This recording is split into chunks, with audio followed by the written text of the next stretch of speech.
888-9-TCM-SHOP.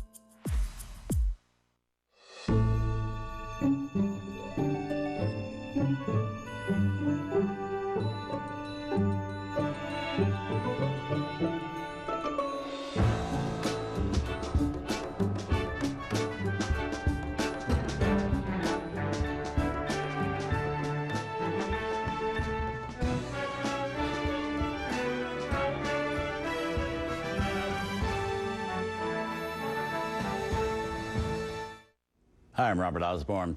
Tonight in our Star of the Month salute to John Wayne, we have back-to-back movies that Wayne made with his most famous collaborator, director John Ford.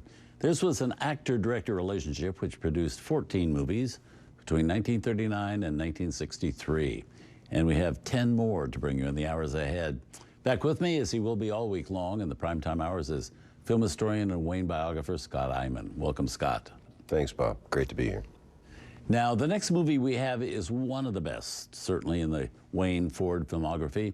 It's The Man Who Shot Liberty Valance, teaming John Wayne for the first time with Jimmy Stewart, also with Vera Miles and Lee Marvin. This is such a wonderful movie. I think it's such a great example.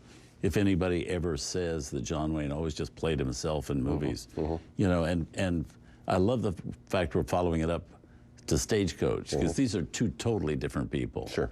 The guy in Stagecoach and this guy older, so many years later. It's a wonderful performance. It is a wonderful performance. By everybody. Yeah. It's an End of the West movie. It's a Death of the West movie. And Wayne was always very shy about making Death of the West movies because he understood that on some level most people associated him with the Western.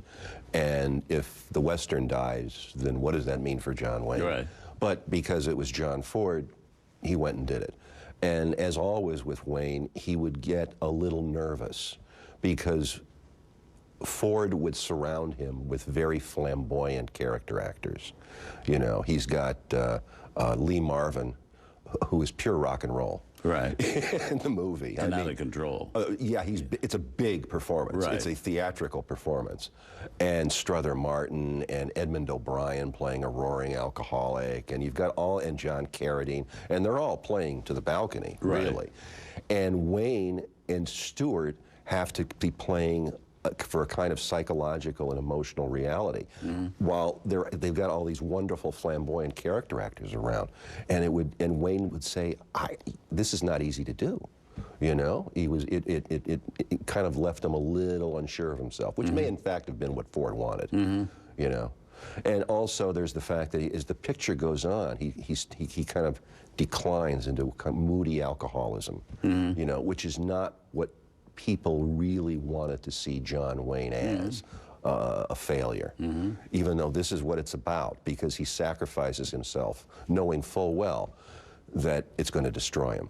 Doing the right thing for other people means he is destroyed. It's an exceptional film. I think it really is. It's at the time, a lot of critics didn't like it because it doesn't have a lot of John Ford's spaciousness. You know, the visual aspect is very tamped down. Quite the opposite. People complained that it didn't look any better than a Gunsmoke episode. Right. You know, but the density of the script, the sense of emotional loss in the picture is not something you get from an episode of Gunsmoke. Right. And these two powerful actors. Two great actors. I mean, you've also got, I'm not leaving Lee Marvin out of that, but you got these towering James Stewart and John Wayne is together for the first time. Well, let's see the film. Here it is from 1962, released by Paramount Pictures, also with Edmund O'Brien, Woody Strode, and Strother Martin. Here's one of the great movie westerns, The Man Who Shot Liberty Valance.